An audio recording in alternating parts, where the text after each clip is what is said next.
હર્ષદ માતાનું મંદિર છે. હર્ષદ માતાનું મંદિરે આપણે આવી રહ્યા છીએ. આપણે અહીંયા દર્શન કરાવો બધાને. ને અત્યારે આરતી બાકી છે ને, તો આરતી સંભળાવીશ થોડીક. અને અત્યારે હર્ષદ માના મંદિરે આવી રહી છું. ઓકે, ચાલો આપણે જઈએ હર્ષદ માતા મંદિરની અંદર.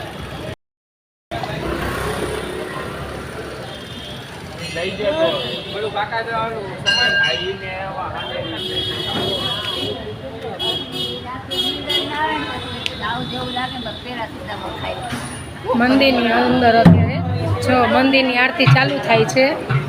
આપણે રણજીતનગરમાં આવેલું મંદિર છે, હર્ષદમાનું મંદિર. આપણે દર્શન કરી રહ્યા છીએ. ઓકે,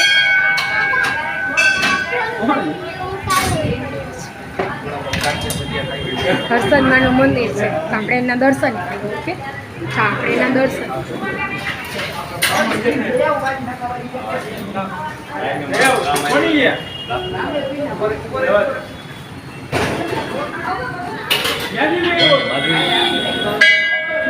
હર્ષદમાં તો મંદિર છે, આપણે એના દર્શન કરીએ છીએ. આરતી હમણાં જ પૂરી થઈ, તો આપણે જરાક લેટ થઈ ગયા છો. કે આપણે બીજા મહાદેવના મંદિરમાં જઈએ.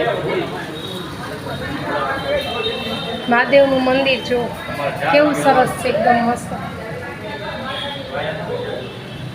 મહાદેવનું મંદિર બહુ મસ્ત છે. દર્શન સરસ કરવા લાયક છે, કે દર્શન કરવા જરૂરી છે.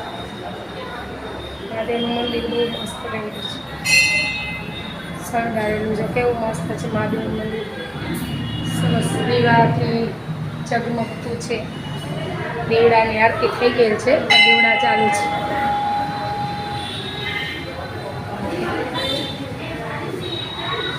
આપણે બધા મંદિરમાં જઈએ. કેટલા બધા મંદિર છે. રણજીતનગરમાં આવેલું છે મંદિર. તો આ મંદિર છે નાનું,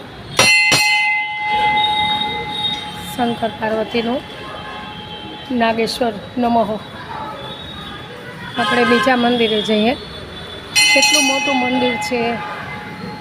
આપણે આ બધા મંદિરે જઈએ, દર્શન કરીએ. ઓકે, હનુમાનજી મહારાજનું છે, પછી શંકર પાર્વતીનું છે, પછી ગાયત્રી માતાજીનું છે,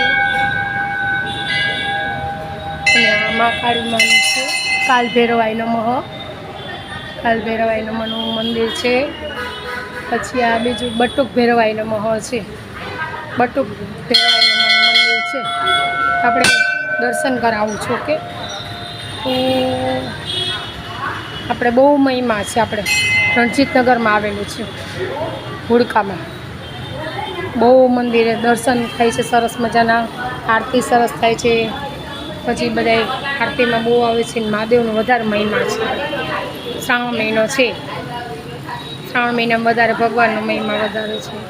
કે